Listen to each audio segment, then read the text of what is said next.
గ్రంథాలు తెద్దాం. ఈరోజు దేవుని వాక్యాంశం నిమిత్తము కీర్తనల గ్రంథం 87వ కీర్తన 7వ వచనాన్ని మనం చదువుకుందాం. The book of Psalms, Psalm 87 and verse 7. 87వ కీర్తన 7వ వచనం మనం చదువుతున్నాం. పాటలు పాడుచు వాద్యములు వాయించుచు మా ఊటలన్నీయు నీ అందే ఉన్నవని వారు అందురు. ఈ మాట నాతో చెప్పండి అందరూ కూడా. మా ఊటలన్నీ నీ అందే ఉన్నవి. ఒకసారి మీ ప్రక్కవారు తిరగండి, ఒకసారి అందరూ షేక్ హ్యాండ్ ఇవ్వండి. ఒకటి నేను అడుగుతాను, ఎగ్జాక్ట్గా అలా అడగలరు. మీ ఊటలు ఎక్కడున్నాయి అని అడగండి. ఇప్పుడు దానికి ఆన్సర్ మనం తీసుకుందాం. ఆల్రైట్. ఊట అనగా ఎ ఫౌంటైన్, ఎ స్ప్రింగ్. కొన్ని ప్రాంతాల్లో ఊటలు ఉంటాయి. మనం రాజమండ్రి నుండి రంపచోడవరం దాటి మారేడుమిల్లి, బోదులూరు, చట్లవాడ, కొంట ఈ ప్రాంతాలన్నీ మనం వెళ్తే, చింతూరు, భద్రాచలం ఈ ప్రాంతాలను వెళ్తే ఇవన్నీ ఇక్కడ ఏజెన్సీ ప్లేసెస్ అవన్నీ కూడా. అక్కడ కొన్ని ఊర్లు ఉంటాయి. ఎక్కడైనా సరే ఒక ఊరు ఉంది అంటే వారికి ప్రధానంగా కావాల్సింది ఏంటి చెప్పండి? చెప్పాలి గట్టిగా. ఏం కావాలి? నీళ్లు కావాలి. మీలో ఎవరికైనా నెలకు ₹1,00,000 శాలరీ ఇస్తాం, మీరు వెళ్ళి సహారా ఎడారిలో ఉంటారనంటే ఉంటారండి మీలో ఎవరైనా? అక్కడ ఏం దొరకవు మీకు. ₹1,00,000 ముందు పెట్టుకుని ఏం చేస్తారు? ఆ ₹1,00,000 ఉంటే మనకు కావలసిన అవసరాలు తీర్చబడాలి కదా. మానవునికి రోజు కొన్ని ప్రాథమిక అవసరాలు ఉన్నాయి. నీళ్లు తాగాలి, భోజనం చేయాలి, వస్త్రాలు కట్టుకోవాలి, ఒక నివాసం కావాలి, ఒక కంఫర్టబుల్ లైఫ్ మనందరం ఆశిస్తాం. అన్నిటికన్నా ప్రాముఖ్యంగా ఏమున్నా లేకపోయినా నీళ్లుంటే, వాటర్ ఉంటే బ్రతకడానికి అవకాశాలు ఉన్నాయి. నీళ్లు లేకుండా మనిషి బ్రతకలేడు. నీళ్లు లేకుండా చెట్లు ఫలించలేవు. వర్షాలు లేకపోతే ఎంత విలువల్లాడిపోతామో మనందరికీ తెలుసు. కొన్ని సందర్భాల్లో వర్షాలు లేనప్పుడు క్లౌడ్ సీడింగ్ చేస్తూ ఉంటారు. దాన్ని మేఘమదనం అంటారు కదా తెలుగులో. ఇంగ్లీష్లో క్లౌడ్ సీడింగ్ అంటారు. ఆ విమానాలు ఉంటాయి, కొన్ని ప్రత్యేకమైన విమానాలు. వాటిల్లో ఒక రకమైన సాల్ట్ తీసుకెళ్ళి మేఘాల్లో జల్లుతారు. అలా జల్లినప్పుడు ఆ మేఘాలు వర్షించినప్పుడు వర్షాలు పడతాయన్న ఆలోచన. గల్ఫ్ కంట్రీస్లో కొంచెం ఎక్కువగా క్లౌడ్ సీడింగ్ జరుగుతూ ఉంటుంది, ఎందుకంటే వాళ్ళకి వర్షాలు తక్కువ కాబట్టి. నీళ్లు లేకపోతే మనిషి జీవితమే ప్రశ్నార్థకం ఉంది. 87వ కీర్తన కోరహు కుమారులు రాస్తున్నారు. తమ తండ్రి దేవుని సేవకుల మీద తిరుగుబాటు చేసి గతించిపోయినప్పటికీ కూడా కుమారులు దేవుని మీద భయభక్తులు కలిగి ఉండి జీవంగల దేవుని అంగీకరించి దేవుని సేవలో వారు కొనసాగడానికి ఇష్టపడ్డారు. కోరహు గతించిపోయినా కోరహు కుమారులు దేవుని మందిర సేవలో వారు కొనసాగారు. అన్నిటికన్నా ప్రాముఖ్యంగా ఆరాధన పరిచర్యలో, దేవుని యొక్క కీర్తనలు రాయడంలో వారు ముందుకు వచ్చారు. ఆత్మదేవుడు 150 కీర్తనలో కోరహు కుమారుల కీర్తనలు కూడా ఉంచగలిగారు అంటే కోరహు కుమారుల యొక్క ఆధ్యాత్మిక స్థితిని మనం ఖచ్చితంగా అంచనా వేయచ్చు. ఈ 87వ కీర్తనకు వచ్చేసరికి వాళ్ళు ఏమంటున్నారంటే, Lord you are the source of our lifes. మా జీవితాలకు ఓట నీవే. ఊట అనే మాటకు హిబ్రూలో రాయబడిన పదం మయాన్నో అనే పదం వాడారు. మయాన్నో అనే పదానికి God is the fountain, is the well, he is the spring. ఇంకో మాటలో చెప్పాలంటే మానవ జీవితానికి కావలసిన ప్రతి ఆధ్యాత్మిక విలువకు దేవుడే ఊటగా ఉన్నాడు. He is the source of our satisfaction. God is the source of everything. ఆయనే సమస్తానికి సోర్స్ అయి ఉన్నాడు. ఆయనే మనకు ఊటగా ఉన్నాడనే మాట అక్కడ రాయబడింది. ప్రియులారా, putting this in our mind, మన హృదయాల్లో ఈ మాటను ఉంచుకుంటూ లేఖనాలను పరిశీలన చేస్తే దేవుడు ఎలాంటి ఊటగా ఉన్నాడు, లేదా ఎలాంటి విషయాలకు దేవుడు సోర్సుగా ఉంటాడు, ఆయన అంగీకరించిన వారికి, ఆయన దగ్గరకు వచ్చిన వారికి, వినమ్రతతో ఆయన సేవించిన వారికి దేవుడు ఎలాంటి ఊటగా ఉన్నాడో లేఖనాల నుంచి ఈరోజు నేను కొన్ని విషయాల మీద మాట్లాడి నా సందేశాన్ని ముగింపులో తీసుకొస్తాను. మొదటి మాట, దేవుడు మనకు జీవపు ఊట అని బైబిల్లో రాయబడింది. ఒకసారి అందరూ చెప్పండి, ఏ ఊట? ఆయన జీవపు ఊట. కీర్తనల గ్రంథం 36వ కీర్తన 9వ వచనం మనం చదివితే ఈ మాట అక్కడ మనం చూస్తాం. Psalm 36 and verse 9. నీ యొద్ద జీవపు ఊట కలదు, నీ యొద్ద జీవపు ఊట కలదు, నీ వెలుగును పొంది మేము వెలుగు చూచుచున్నాము. నీ వెలుగును పొంది మేము వెలుగును చూచుచున్నాము. 36వ కీర్తన దావీదు మహారాజు రాసిన కీర్తన. ఈ కీర్తన గురించి ఇవ్వబడిన ఒక మంచి దావీదు భక్తుడు తన గురించి తాను ఏం చెప్పుకున్నాడంటే, యెహోవా సేవకుడైన దావీదు అనే మాట అక్కడ రాయబడి ఉంటుంది 36వ కీర్తనకు పైన. చెప్పండి, దావీదు ఎవరి సేవకుడట? దేవుని సేవకుడు. మనం ఎవరి సేవకులం? కొన్ని సందర్భాల్లో దేవుని సేవకులుగా కాకుండా కొన్ని సందర్భాల్లో మనం డబ్బును సేవించేవారుగా ఉంటామేమో, లోక సంబంధమైన విషయాలను సేవించేవారుగా ఉంటామేమో, సాతాన్ను సేవించే వ్యక్తులుగా మనం ఉన్నామేమో. కానీ దావీదు తను పరిచయం చేసుకుంటున్నాడు, I'm the servant of God, నేను దేవుని సేవించేవాడను, దేవుని పరిచర్య చేసేవాడని దావీదు చెప్పాడు. ఈ 36వ కీర్తనలో దావీదు భక్తుడు అంటాడు, ప్రభువా నీ యొద్ద ఒక ఊట ఉంది, ఆ ఊట ఏంటంటే జీవంతో కూడిన ఊట, నీ యొద్ద జీవపు ఊట కలదు. అంటే God is the source of life. దేవుడు మనందరి జీవానికి సోర్స్గా ఉన్నాడు.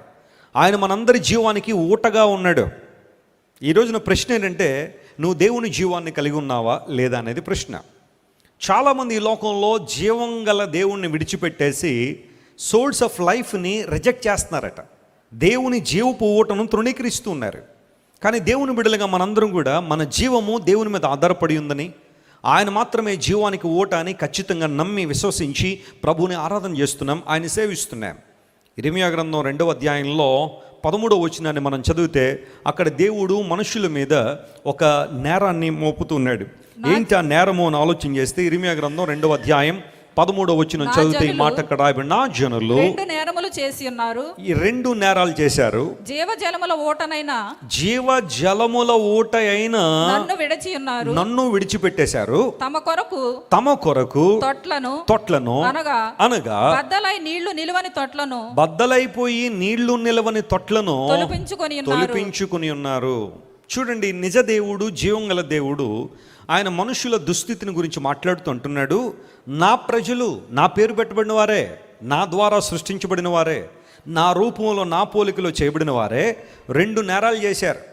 ఏంటి ప్రభువా 2 నేరాలు అంటే, మొదటి నేరము జీవజలముల ఊట అయిన నన్ను ఏం చేశారు, వాళ్ళు విడిచిపెట్టేశారు.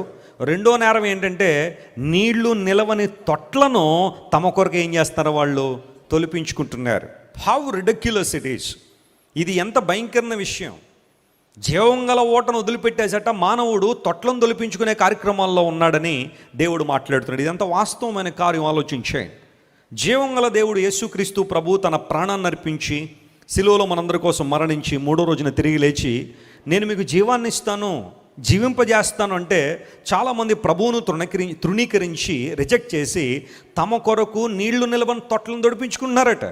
తమ చేతులతో చేసుకున్న వాటిని ఆరాధన చేయడం, తమకిష్టమైన వాటిని సేవించడం, తాము అనుకున్నదే నిజం అనుకోవడం. ఆ తొట్లలో నీళ్లు నిలబడడం లేదు సరిగదా, వీరి దాహం కూడా తీర్చబడడం లేదు, వీరి జీవితానికి సంతృప్తి రావడం లేదు.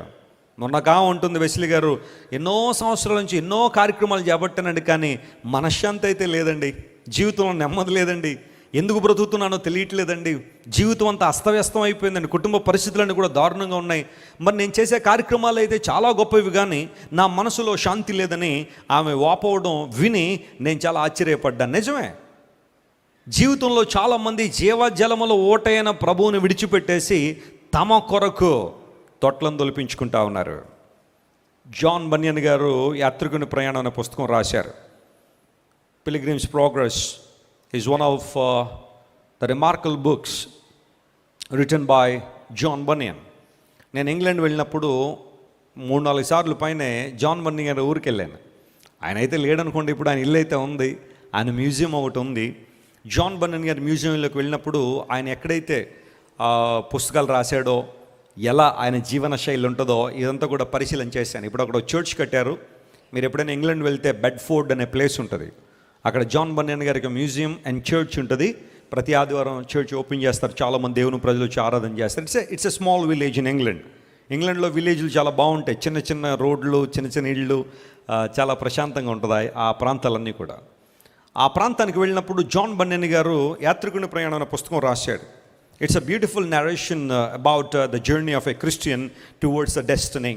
గమ్యం చేరుకోవడానికి ఒక క్రైస్తవుడు చేపట్టిన ఆ మార్గము, ఆ ప్రతికూల పరిస్థితులు ఎదుర్కోవడం అంతా కూడా చాలా చక్కగా ఆయన నేరేట్ చేసుకుంటూ వచ్చారు. అందులో ఒక సంఘటన నన్ను ఎప్పుడూ ఆకర్షిస్తూ ఉంటుంది. ఏంటంటే, యాత్రికుడు వెళ్తుంటే ఒక యవనస్తుడు ఒక చెత్తకుండి దగ్గర నిలబడి ఉంటాడు. యాత్రికుడు అడుగుతాడు, బాబు చెత్తకుండి దగ్గర ఏం చేస్తున్నావు, ఏంటి సంగతి అని. చెత్తకుండీలో ఏమైనా బంగారం ఉంటుందేమో నన్ను వెతుకుదాం అనుకుంటున్నాను అంటాడు. చెత్తకుండీలో బంగారం పడేసుకునేంత అమాయకులు ఎవరైనా ఉన్నారా ప్రపంచంలో? అంత ఈజీగా ఎవరు బంగారాన్ని పడేరు కదా.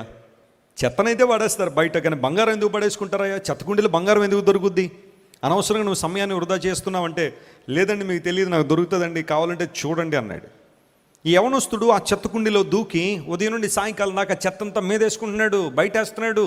కాసేపటికి ఆ మురికంతా అంటించుకుని చాలా భయంకరంగా మారిపోయాడు యవనస్తుడు. కానీ ఇంత బంగారపు ముక్క కూడా అతనికి దొరకలేదు. ఈ యాత్రికుడు చూసి చూసి ఇంక చూడలేక ఆ ప్రాంతం నుండి కొంచెం ముందుకు వస్తాడు. ప్రపంచంలో కొన్నిసార్లు కొన్ని సంగతులు చూడలేక ముందుకు వెళ్ళిపోయే పరిస్థితులు ఉంటాయి కదా, అలాగే యాత్రికుడు కూడా ముందుకు రాగానే అక్కడ దేవుని దూత ఓ పెద్ద బంగారు కిరీటం చేతిలో పట్టుకుని ఉంటుంది. అడుగుతాడు దేవుని దూతను, ఈ బంగారు కిరీటం ఎవరి కోసం పట్టుకున్నావని. దేవుని దూత ఇచ్చిన ఆన్సర్ ఏంటో తెలుసా?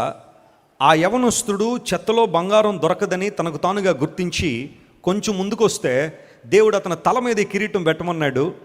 ఆ వ్యక్తి ఏమో అక్కడి నుంచి రావట్లేదు, నేను ఇక్కడి నుంచి వెళ్ళట్లేదు అని ఆ దేవుని దూత సమాధానం ఇస్తుంది. గమనించండి ప్రియులారా, ఇది కూడా చాలాసార్లు ఈ మాటలు వింటున్నప్పుడు ఆ యవనస్తునికి మనం వెళ్ళి ఏదైనా సలహా చెప్పాలనే ఆశ ఉంటుంది. అరే బాబు, ఎందుకా ఈ చెత్తలో వెతుకుతున్నావు, అక్కడ దేవుని దూత బంగారు కిరీటాన్ని పట్టుకుని ఉంది, వెళ్ళు అంటే చెప్పాలని అనుకుంటాం. కానీ విచిత్రం, ఆ స్టోరీలో ఆ యవనస్తుడు ఎవరో కాదు, నువ్వు నేనే. చాలాసార్లు దేవుడు మనకు జీవాన్ని, దైవిక సంబంధ అనుభవాలను సిద్ధపరిచి వాళ్ళ దగ్గరికి వస్తే ఇద్దామని దేవుడు అనుకుంటా ఉంటే, ఆయన ప్రక్కన పెట్టేసి మన సొంత ఆలోచనలు, మన సొంత తలంపులు, మన సొంత క్రియల ద్వారా దేవుడిని ఏదో మెప్పించాలని, ఆధ్యాత్మిక దేవుని పొందాలని ఎంతో ప్రయత్నం చేస్తుంటాం. కానీ దేవుని వాక్యం సెలవిస్తూ ఉంది, నా జనులు 2 నేరాలు చేశారు. ఈ నేరాలు ఏంటంటే జీవ జలముల ఓటైన నన్ను విడిచిపెట్టేశారు. ఒకవేళ ఈరోజు నీవు కూడా దేవుణ్ణి విడిచిపెట్టేసిన దౌర్భాగ్య స్థితిలో ఉన్నావా? You are professing that you are a Christian, you are telling that you are a born Christian. నువ్వు ఒక పుట్టు క్రైస్తవుడని అనిపించుకోవచ్చు, లేదా నేను చాలా గొప్ప విశ్వాసనండి క్రైస్తోటిప్ సెంటర్లో, లేదా నేను చాలా గొప్ప వ్యక్తినండి పలానా సంఘంలో అని బహుశా నిన్ను గురించి నువ్వు చెప్పుకోవచ్చు. కానీ ఎంతగా నువ్వు దేవుణ్ణి కలిగి ఉన్నావు, జీవజలముల ఓట నుండి ఎంతగా నువ్వు సంతృప్తి పొందుతున్నావు ఆలోచన చేయాలి. చాలామంది లోక సంబంధమైన ఆకర్షణలు పోయి, లోక సంబంధమైన ఆలోచనలు నింపబడి దేవునికి దూరమై బహుమానాలు పోగొట్టేసుకునే దుస్థితిలో చాలామంది ఉన్నారు. చాలా సంవత్సరాలు ఇటలీ దేశంలో జరిగిన సంఘటన మనందరం చిన్నప్పుడు స్కూల్లో నాన్ డీటెయిల్ స్టోరీస్లో చదువుకున్నాం. ఓ ప్రాంతంలో ఒక ఆమె చాలా చక్కగా పరిగెడుతుంది, ఎవరు ఆమెను గెలవలేకపోతున్నారు. ఆమె చాలా అహంభావంతో ఒక రోజున పేపర్ స్టేట్మెంట్ ఇస్తుంది, నన్ను ఎవరైనా గెలవగలిగితే ఈ పరుగు పందెంలో నా జీవితం అంతా వారికి సేవ చేసుకుంటాను, బానిసగా బ్రతుకుతానని ఒక స్టేట్మెంట్ ఇవ్వగానే అందరూ అనుకున్నారు, ఆమెతో ఏం పరిగెడతామండి, మన వల్ల కాదులేండి, ఆమె చాలా చక్కగా పరిగెడుతుందంటే ఒక యవనస్తుడు ఉన్నాడు, నేను గెలుస్తాను ఆమెను అన్నాడు. గెలుస్తావా? అయితే రా పరుగు పందానికని డేట్ నిర్ణయించారు. ఆ పరుగు పందానికి కావాల్సిన రింగ్ సెట్ చేశారు. ఆ తర్వాత ఈ పరుగు పందాల్లో ఆమె మరియు ఆ యవనస్తుడు పరిగెత్తాలి. రన్నింగ్ రేస్ స్టార్ట్ అయిన తర్వాత కొంచెం దూరం వెళ్ళేసరికి ఈ యవనస్తుడు తన దగ్గర ఒక గోల్డెన్ బాల్ ఒకటి ఉంటే, బంగారపు గోల్డ్ ఒకటి ఉంటే అది ఆమె కాళ్ళ దగ్గర విసురుతాడు. విసిరగానే ఆమె కాళ్ళల్లో పడిన బంగారు గోల్డ్ తలతల్లాడుతూ చాలా విలువైనదిగా కనబడేసరికి ఆమె అనుకుంది, ఈ యవనస్తుడు ఎలాగా నాతో పరిగెత్తలేడు, వీడు ఎలాగా నా మీద గెలవలేడు, ఈ వ్యక్తితో నేను పరిగెత్తేటప్పుడు ఈ బంగారు గోళీ కోసం కొంచెం ప్రక్కెళ్తే తప్పే ఉంది, మరలా తీసుకుని మరలా పరిగెడతానని చెప్పి తన డైరెక్షన్ మార్చి ఆ పందెపు రంగం నుంచి అలా బయటికి వెళ్ళి ఆ బంగారు గోళీ తీసుకుంది. మళ్ళా ట్రాక్లోకి వచ్చింది, మళ్ళీ పరిగెత్తడం ప్రారంభించింది. కొంచెం దూరం వచ్చేసరికి అతను అధిగమించేసి ఆమెలో ఒకలాంటి అహంభావం వచ్చింది, వీడ నా మీద గెలిచేది, నేను ప్రక్కకి వెళ్ళినా కానీ డైవర్ట్ అయినా కానీ ఆ బంగారపు గోల్డ్ని తీసుకుని మరలా వచ్చేసాను, వీడు నా మీద ఏం గెలుస్తాడు అనుకుంటున్న పరిస్థితుల్లో ఇంకొంచెం దూరం వెళ్ళేసరికి ఈ యవనస్తుడు తన దగ్గర ఉన్న గోల్డెన్ బాల్ ఇంకొకటి తీసి తన కాళ్ళల్లో వదిలేడు. ఆమె కాళ్ళల్లో మొదటిసారి ఎలాగా నేను ఇతను అధిగమించాను కాబట్టి ఈసారి కూడా అలాగే చేస్తానని మళ్ళా దారి తప్పింది, డైవర్ట్ అయిపోయింది. ఆ గోల్డెన్ బాల్ తీసుకుంది, మరలా ట్రాక్లోకి వచ్చింది, మరలా దూసుకుని వెళ్ళిపోయింది. ఇంకా ఆల్మోస్ట్ టార్గెట్ సమీపిస్తూ ఉంది. గమ్యం దగ్గరకు వచ్చేస్తున్నప్పుడు ఈ యవనస్తుడు ఇంకొంచెం బలాన్ని కూడగట్టుకుని మూడోసారి ఇంకొంచెం పెద్ద సైజులో ఉన్న ఆ బాల్, గోల్డెన్ బాల్ ఒకటి ఇంకొంచెం దూరం విసిరాడు. 2 సార్లు ఎలాగా నేను గెలిచాను కాబట్టి ఈసారి కూడా ఈ గోల్డ్ నా సొంతమే, ఆ తర్వాత ఈ రేసు నేనే గెలుస్తాను, అన్నీ నాకే కావాలన్నట్టుగా ఆమె మూడోసారి అలా ప్రక్కకి జరిగేసరికి యవనస్తుడు కొంచెం బలం తెచ్చుకున్నాడు, స్పీడ్గా పరిగెత్తడం ప్రారంభించాడు, ఆమె కంటే గమ్యాన్ని ముందుగా చేరుకున్నాడు. ప్రపంచం అంతా ఆశ్చర్యపోయింది, ఆమె అంత చక్కగా పరిగెత్తగలిగింది. ఎందుకు ఓడిపోయింది అంటే 3 రకాల డైవర్షన్స్ ఆమె జీవితంలో ఆమెను ప్రక్కన తీసుకెళ్ళిపోయాయి. ఆ యవనస్తుడు చాలా ఆనందపడ్డాడు, సంతోషించాడు. నన్నెవ్వరూ ఓడించలేరన్న ఆమెను చాలా చక్కగా ఓడించేశాడు. కారణం ఏంటో తెలుసా? వాస్తవానికి ఇతడు రింగ్లో, ట్రాక్లో ఆమెను ఓడించలేడు, కానీ అయితే ఆమెను కొంచెం డైవర్ట్ చేయడం వలన, డిస్ట్రాక్ట్ చేయడం వలన విజయాన్ని సాధించాడు ఆ వ్యక్తి. చాలాసార్లు అపవాది కూడా మన జీవితంలో అదే చేస్తున్నాడు. నువ్వు బాగా పరిగెడుతున్నావు, బాగా పాడుతున్నావు, బాగా దేవుని వాక్యాన్ని చదువుకున్నావు, ప్రతి ఆదివారం క్రమంగా దేవుని మందిరానికి వస్తున్నావు, ఎక్కడంటే అక్కడ దేవుని కొరకు సాక్ష్యం చెబుతున్నావు, దేవునిలో చక్కగా కొనసాగుతున్న నిన్ను ట్రాక్ తప్పించాలని అపవాదికి ఆలోచన, ఏదో రకమైన ఆశ, ఏదో రకమైన దురాశ, ఏదో రకమైన లోక సంబంధ ఉద్దేశాలని ముందు వేయడం ద్వారా నీవు ఈ పందెంలోంచి పక్కకు తప్పుకోవాలని అపవాదికి ఆలోచన. దేవుడు మాట్లాడుతున్నాడు, జీవజలముల ఓటైన నన్ను విడిచిపెట్టేశారు, ప్రజలందరూ తమ కొరకు నీళ్లు నిలవని తొట్లను తొలిపించుకున్నారు. ఒక మాట మీరు గమనించండి, ఒక చాలా చక్కగా ప్రవహించే నది ఒక ప్రక్కన, కొన్ని కుండలు లేదా కొన్ని రకాలైన ఆ వాటర్ ట్యాంకులు కొన్ని ప్రక్కన నీళ్లు లేకున్నప్పుడు ఒక వ్యక్తి ఆ ట్యాంక్ దగ్గర నిలబడి అయ్యో నాకు నీళ్లు లేవు, అయ్యో నాకు నీళ్లు లేవని ఏడుస్తుంటే బుద్ధున్నోడు అవడం దగ్గరికి వెళ్ళి ఏం చెప్తాడు చెప్పండి? అరే బాబు, ఈ ట్యాంకులను పట్టుకుని ఎందుకు ఎలాడుతున్నావా? నీ ముందు అంత గొప్ప నది ఉంటే, జీవజల ఓట ఉంటే దానిలోకి వెళ్లకుండా ఇక్కడికి వచ్చి కొండల దగ్గర, ఎండిపోయిన కొండల దగ్గర, పగిలిపోయిన కొండల దగ్గర కూర్చుని నాకు నీళ్ళు లేవని ఎందుకు ఏడుస్తున్నావు? The same situation is in the world today. దేవుడు అంటున్నాడు, రండి నేను మీకు విశ్రాంతినిస్తానంటే జీవజల ఓటను వదిలిపెట్టేసి విశ్రాంతి కోసం, శాంతి కోసం, సమాధానం కోసం, ఆనందం కోసం మనిషి ఈ రోజున ఎక్కడెక్కడో పరుగులు పెడుతున్నాడు, ఏవేవో చేస్తున్నాడు. నేను మీకు రక్షణ ఇస్తాను రండి అంటే చాలామంది ప్రభువు దగ్గరికి రాకుండా రక్షణ పొందడానికి తమ సొంత మార్గాలను ఎన్నుకుంటూ ఇన్ని దానధర్మాలు చేస్తే, ఇన్ని చారిటబుల్ యాక్టివిటీ చేస్తే, ఇన్ని రకాలైన కార్యక్రమాలు చేస్తే నేను పరలోకాన్ని సంపాదించుకుంటానని రక్షణ కోసం కొంతమంది తమ సొంత దారుల్లో ప్రయాణం చేస్తున్న వాళ్ళు చాలామంది ఉన్నారు. అయితే the Bible says God is the source of life. If you like to be alive, నువ్వు బ్రతకాలి అంటే, ఆత్మలో జీవం కలిగిన వ్యక్తిగానే ఉండాలంటే ప్రభువే నీ సోర్స్, ఆయనే నీకు ఆధారమై ఉన్నాడు. పౌలు మహాశయుడు అంటాడు ఒకనొక సందర్భంలో ఎఫెస్ అనే ప్రాంతంలో సంఘంతో మాట్లాడుతూ, ఒకప్పుడు మీరందరూ కూడా మీ పాపముల చేత, మీ అపరాధముల చేత ఏమైపోయారు? చచ్చిన వారై ఉండగా యేసుక్రీస్తు ప్రభుతో కూడా మీరు ఏం చేయబడ్డారు? బ్రతికించబడ్డారు. స్తోత్రం చెప్దాం ఒకసారి. హల్లెలూయా, హల్లెలూయా. అందరం ఒకప్పుడు చనిపోయిన వారమే. మనందరం కూడా మన శరీరాలు అయితే బ్రతుకున్నాయేమో, కానీ లోపల ఉన్న మన ఆత్మ దేవుని దూరం అయిపోవడం వల్ల చచ్చిపోతే, బతికున్న శరీరము చచ్చిపోయిన ఆత్మను మోసుకెళ్తున్నట్టుగా ఉంది పరిస్థితి అంతా కూడా. చచ్చిపోయిన ఆత్మను బ్రతుకున్న దేహం మోసుకుని వెళ్తున్న పరిస్థితిలో ఉన్న మనలను యేసుక్రీస్తు ప్రభు ఈ లోకానికి రావడం ద్వారా మనందరి కోసం సిలువలో మరణించడం వలన, ఆ సిలువ త్యాగం ద్వారా దేవుడు మనందరికీ జీవాన్ని ఇచ్చాడు. ఇప్పుడు మన ఆత్మ యాక్టివ్లో ఉంది, లేదా మన ఆత్మ బ్రతికి ఉంది కాబట్టి దేవుని ఆరాధించగలుగుతున్నాం, దేవుని స్తుతించగలుగుతున్నాం, ఆయన్ను గణపరచగలుగుతున్నాం. ప్రశ్న ఏంటంటే, నువ్వు జీవింపబడిన వ్యక్తిగా ఉన్నావా, లేదా ఇంకా మరణ పరిస్థితుల్లోనే, మృతమైన స్థితిలోనే ఉన్నావా? సార్దీసు సంఘంతో దేవుడు మాట్లాడుతున్నాడు, నీవు జీవించుచున్నావనే పేరైతే ఉంది, కానీ నువ్వు ఎలాంటి వాడివే? మృతుడవే. పేరైతే ఉంది, నువ్వు బ్రతికున్నావని, పేరైతే ఉంది, నువ్వు జీవిస్తున్నావని, కానీ నువ్వు మృతుడవే అని దేవుడు మాట్లాడి సార్దీస్ అనే సంఘం. మనం ఈ రోజున టర్కీ అనే దేశానికి వెళ్తే, టర్కీలో ఒక ప్రాంతాన్ని అంతా కూడా, ఒక కోస్టల్ ఏరియా అంతా కూడా మైనర్ ఏషియా అని పిలిచేవారు. పూర్వదినాల్లో చిన్న ఆసియా అని పిలిచేవారు టర్కీ దేశంలో. నేను ఆ ప్రాంతాలన్నీ వెళ్ళొచ్చాను.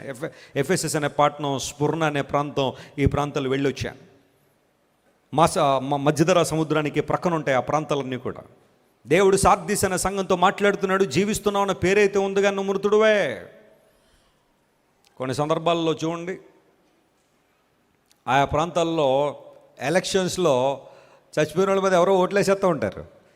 తెలుసా మీకు ఆ విషయం? ఎవరో చనిపోతారు, వాళ్ళ పేర్లు డిలీట్ చేయకుండా వాళ్ళ పేర్లు అలా ఉండగానే మధ్యాహ్నం ఉదయం 9 గంటల నుండి 3 గంటలకు బాగానే జరుగుతుంది ఓటింగ్. 3 గంటల నుండి స్టార్ట్ అయిపోతుంది ఏంటి?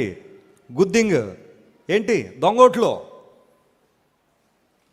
ఆ చచ్చిపోయిన వాళ్ళ పేర్లు అందరి మీద ఎవరో ఒకళ్ళు వచ్చి ఓట్లేసేస్తూ ఉంటారు. ఎవరైనా అడిగారు నేను ఎప్పుడైనా, అమ్మా 10,000 ఎత్తాం దొంగోటేమని వేయకండి, అలాంటి మీ ఓటు మీరు వేయండి. ఎవరు చక్కగా ఉన్నతమైన అనుభవాల చేత మీకు ఏదైనా మేలు చేయగలరో, లేకపోతే పట్టణానికో లేకపోతే రాష్ట్రానికో దీవెనకరంగా ఉంటారో మీకు అనిపిస్తుందో అలాంటి వాళ్ళకి ఓట్లేయండి. కానీ డబ్బులు తీసుకొని దొంగోట్లు వేస్తున్నారా, జాగ్రత్త సుమా, దేవుడు ఒప్పుకోడు అలాంటి వాటిని. జీవిస్తున్న పేరైతే ఉంది, కానీ మృతమైన పరిస్థితే. ఒకసారి ఓ ప్రాంతంలో ఒక ఆయన చచ్చిపోయాడట. చనిపోగానే ప్రమాదంలో చనిపోయాడు. ఆయన డెడ్ బాడీని ఏదో విధంగా ఐడెంటిఫై చేసి వాళ్ళ ఒరిజినల్ ఇంటికి ఆ పేరెంట్స్కి సిబ్లింగ్స్కి మెసేజ్ పంపించారు, మీ ఓడు యాక్సిడెంట్లో చచ్చిపోయాడని. వెంటనే డెడ్ బాడీని ప్యాక్ చేసి పంపించారు. ముఖము అట్లానే ఉంది, తీసుకొచ్చారు. ఆ చివరి కార్యక్రమం జరుగుతూ ఉంది. చనిపోయాడని చెప్పి అందరూ ఏడుస్తున్నారు. తల్లి ఏమో సమస్యలు పడిపోయింది, తండ్రి ఏడుస్తున్నాడు, మా వాడు అప్పుడే చచ్చిపోయాడని. ఈ లోపల ఈ కార్యక్రమాలు జరిగి ఆ వ్యక్తిని తీసుకెళ్ళి సమాధి చేసి ఇంటికి వచ్చి అందరూ కూడా కొంచెం బాగా ఇబ్బంది విచారణలో ఉండగానే మళ్ళీ వచ్చేటట్టు అతను ఇంటికి. అందరూ ఆశ్చర్యపోయారు, ఇప్పుడే కదా నువ్వు చచ్చిపోయి పాతి పెట్టేశావంటే. నేను ఎక్కడ చచ్చిపోయాను, నేనేదో పని మీద ఎక్కడికి వెళ్ళొచ్చాను, ఈ లోపల ఏమైందని అడిగాడు. అదేంటారు అలా అంటావు, నీలాగా ఉన్నాడు అచ్చం అంటే. ఆ తర్వాత మళ్ళీ ఓపెన్ చేసి చూస్తే ఇతను ఎవరో కానీ వాళ్ళ కొడుకులాగా ఉన్నాడు, సేమ్ టు సేమ్. కొన్ని ముఖాలు ఒకే రూపంలో ఉంటాయి కొన్ని సందర్భాల్లో. చైనా, జపాన్ వెళ్ళండి, మనం ఎవరెవరినో గుర్తుపట్టలేము. మనం అందరూ ఒకేలాగా ఉంటారు, ఒకే హైటు, ఒకే కలరు, ఒకే ఫేసు, చిన్న చిన్న కళ్ళు. కొరియా వాళ్ళ కళ్ళు చాలా చిన్నగా ఉంటాయి, కానీ వాళ్ళకి దూరదృష్టి చాలా ఎక్కువ. మన కళ్ళు పెద్దగా ఉంటాయి కానీ మనం ఏమి చూడలేము కొన్ని సందర్భాల్లో. వాళ్ళకి చిన్న చిన్న కళ్ళు చూసుకుని చాలా ఫాస్ట్గా పనిచేస్తుంటారు వాళ్ళు.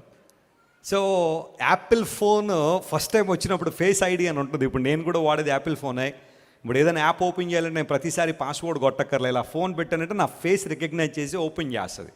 ఒకవేళ ఏదైనా బ్యాంక్ ట్రాన్సాక్షన్ చేయాలంటే ఎవ్రీ టైం పాస్వర్డ్ కొట్టాల్సిన అవసరం లేదు. ఫోన్ ఇలా పెట్టి ఆ ఫోన్లో నేను చూశానంటే ఇది నా ఫోన్ అని ఫేస్ రికగ్నిషన్ అంటారు దాన్ని.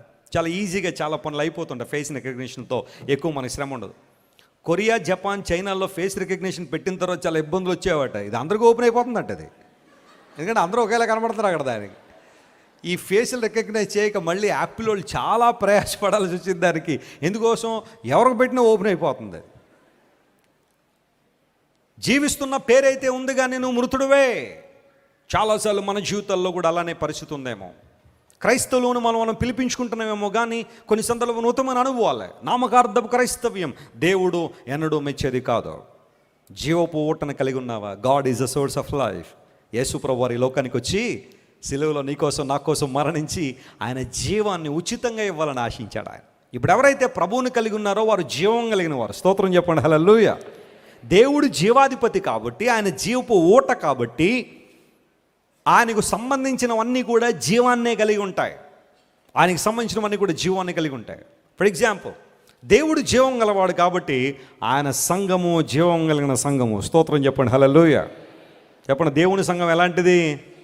జీవం గల సంఘం. ఇది మృతమైన సంఘం కాదు. ఇది ప్రపంచంలో చాలా సంఘాలు ఉన్నాయి, వాటి ద్వారా ఎన్ని ఉపయోగాలు ఉంటాయో మనకు తెలియదు.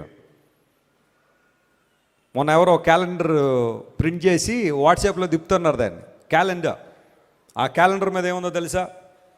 భార్య బాధితుల సంఘం అని ఉందో దాని మీద పెట్టేశారు. సంఘం ఒకటి, భార్యల చేత వేధించబడుతున్న వారందరూ కూడా ఒక సంఘంగా ఫామ్ అయ్యి మళ్ళీ దానికి రిజిస్ట్రేషను, దానికి రిజిస్ట్రేషన్ నెంబరు, ఒక అడ్రస్సు, మళ్ళీ వాళ్ళకి మీటింగ్లు, మినిట్ బుక్లు, ఇలాంటివన్నీ కూడా భార్య బాధితుల సంఘం. ఎన్నో సంఘాలు ప్రపంచంలో ఉండుండొచ్చు కానీ జీవం గల సంఘం యేసుక్రీస్తు యొక్క సంఘం. ప్రభు జీవం గలవాడు కాబట్టి ఆయన అనుసరించేవాళ్ళు, ఆయన అనుకరించేవాళ్ళు జీవం కలిగిన వారై ఉన్నారు. జీవం గల సంఘం ద్వారా దేవుడు కదలాడుతున్నాడు. స్తోత్రం చెప్పండి, hallelujah. God moves through the living church of God. ఎన్నో సంఘాలు మృతమైపోయినాయి, చాలా సంఘాలు మృతమైన పరిస్థితిలో ఉన్నాయి. చచ్చిపోయిన సంఘాలు ఎన్నో ప్రపంచంలో ఉండొచ్చేమో కానీ దేవుడు జీవం గల దేవుని సంఘాల కోసం చూస్తున్నాడు. జీవం గల సంఘాల ద్వారా దేవుడు కదలాడుతున్నాడు. దేవుడు జీవం గలవాడు కాబట్టి ఆయన వాక్యము, ఏ వాక్యం అన్నాడు బైబిల్లో? జీవవాక్యం. స్తోత్రం చెప్దాం, హల్లెలూయా. యోహాను గారు ఉత్తరం రాస్తుంటాడు, జీవవాక్యమును గురించి ఆది నుండి ఏది మేము కనుగొంటేమో, ఏది మా చేతులు తాకి చూచాయో, ఏవి మేము నిదానించి కనుగొంటేమో దాన్నే ప్రకటన చేస్తున్నాం అన్నాడు. జీవం గల దేవునికి సంబంధించిన వాక్యము జీవవాక్యము. బైబిల్ అంటే ఏమనుకుంటున్నావు? ఇదేదన్నా మత పుస్తకం అనుకుంటున్నావా? బైబిల్ అంటే కొంతమంది ఏమనుకుంటున్నారు, బాగా అలుసు కొంతమంది బైబిల్ అంటే ఇదేదో పరాయి దేశం నుండి తీసుకొచ్చిన గ్రంథం అనుకుంటారు చాలామంది. There is life in Bible. When you read it you get life from the lord. దేవుని వాక్యాన్ని కలిగి ఉండడమే జీవాన్ని కలిగి ఉండడం. హల్లెలూయా. ఎందుకంటే దేవుని వాక్యం జీవం గల దేవుని వాక్యం, కరడగట్టిన అనేక మందిని మార్చిన వాక్యము, భయంకరమైన స్థితిలో కొట్టుమిట్టాడుతున్న అనేక మందిని కదిలించిన వాక్యం దేవుని వాక్యము, జీవం గల దేవుని మాట. ఆ మాటలో ఎంత శక్తి ఉంది! దేవుని సంఘము జీవము గలది, దేవుని వాక్యము జీవము గలది. ఇప్పుడు దేవుడు జీవం గలవాడు కాబట్టి ఆయన మార్గము కూడా ఎలాంటిది? జీవ మార్గం. దావీదు భక్తుడు ఏదంటాడు కీర్తన 16:11లో, జీవ మార్గమును నీవు నాకు తెలియజేసేదవు అన్నాడు. అంటే ఆయన జీవం గలవాడు కాబట్టి ఆయన మార్గము కూడా జీవ మార్గమే. ఇందులో నివసించే వాళ్ళు జీవం కలిగిన వారని లేఖనం సెలవిస్తూ ఉంది. ప్రియులారా గమనించండి, మా ఊటలన్నీ నీలోనే ఉన్నాయి ప్రభు అని ఆ కీర్తనకారులు పాడుతున్నారంటే ఏ ఊట దేవుడు అంటే ఆయన మనకు జీవపు ఊటగా ఉన్నాడు. స్తోత్రం చెప్దాం, హల్లెలూయా.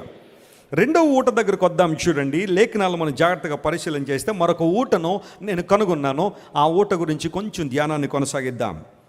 ఆదికాండము 21వ అధ్యాయం 19వ వచనం మనం చదివితే దానిలో ఒక ఊట మనకు కనబడుతుంది. Will find a spring in that verse. Genesis chapter 21 and verse 19. మరియు దేవుడు ఆమె కన్నులు తెరిచినందున ఆమె నీళ్ల ఊట చూచి వెళ్ళి ఆ తిత్తిని నీళ్లతో నింపి చిన్నవానికి త్రాగనిచ్చెను. చిన్నవానికి ఏం చేసిందట? త్రాగనిచ్చింది. ఈమె ఏ ఊట చూసిందట? అందరూ చెప్పాలి గట్టిగా, ఏ ఊట ఇది? నీళ్ల ఊట. ఎవరు చూశారు ఇక్కడ?